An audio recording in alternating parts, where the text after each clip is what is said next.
நான் ஒரு பாலா சாரோட ஃபேன்.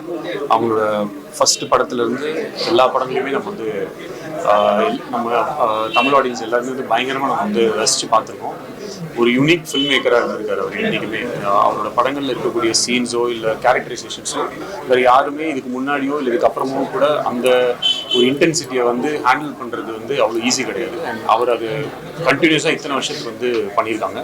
ஒரு படமுமே ரொம்ப யூனிக்காக யாராலையுமே டச் பண்ண முடியாத கான்செப்ட்ஸு, சொல்கிறதுக்கு ரொம்ப தயங்குற கதைகள், ரொம்ப நம்மளால் ரியல் லைஃப்ல நம்ம எங்கேயா பேப்பரில் அந்த மாதிரி ரொம்ப கோரமான சம்பவங்கள்லாம் நம்ம வந்து படிச்சிருப்போம். ஆனால் அதை வந்து திரைக்கு கரெக்டான ஒரு ஃபிலிம் லாங்குவேஜை அதுக்கு போட்டு அதை வந்து ஒரு படமாக எடுத்து காமிச்சிருக்கக்கூடிய ஒரு உன்னதமான டிரெக்டர் தான் வந்து பாலா சார்.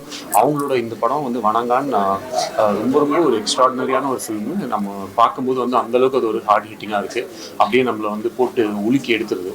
அதே மாதிரி அவர் எப்படி அந்த கேரக்டரைசேஷன்ஸ் வந்து அவ்வளோ ஸ்ட்ராங்காக அவ்வளோ டீப்பாக எப்படி ஒர்க் பண்ணி அதை கொண்டு வருவாங்களோ, அது நடித்த ஒவ்வொருத்தருமே, குறிப்பாக வந்து ஹீரோ அருண் விஜய் சார் ஒரு டைலாக் கூட இல்லாமல் ஒரு பாயிண்ட்டுக்கு மேலே அவருடைய சைகைகள்லாம் பார்த்து நம்மளுக்கே அவர் அந்த சைன் லாங்குவேஜ் வந்து நமக்கே அது புரியுது, நம்மளாலேயே வந்து ரீட் பண்ண முடியுது. நான் நடித்த அந்த ஹீரோயின், அவங்களோட தங்கச்சி கேரக்டரில் வரவங்க, அந்த ஃபாதர் கேரக்டரில் வரவங்க ஒவ்வொருத்தருமே அவ்வளோ எக்ஸலண்ட்டான பர்ஃபார்மன்ஸஸ் கொடுத்துருக்காங்க. ரொம்ப அப்படியே ஒரு உண்மையாக அந்த சம்பவங்களை பக்கத்தில் போய் நின்று பார்க்குற மாதிரி ஒரு பிரில்லியண்டான ஒரு மூவி. மிஷ்கின் சாரோட நடிப்பும் ரொம்ப சூப்பராக இருந்துச்சு.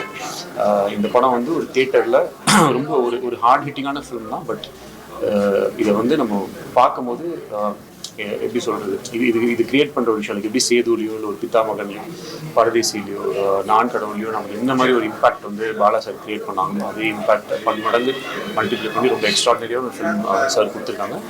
We have to support this film. இதை தியேட்டரில் உட்காந்து பார்த்து நம்மக்கிட்ட இப்படி ஒரு ஃபில்ம் மேக்கர் இருக்காருன்னு நினச்சி நம்ம பெருமைப்படணுன்றது நான் நினைக்கிறேன்.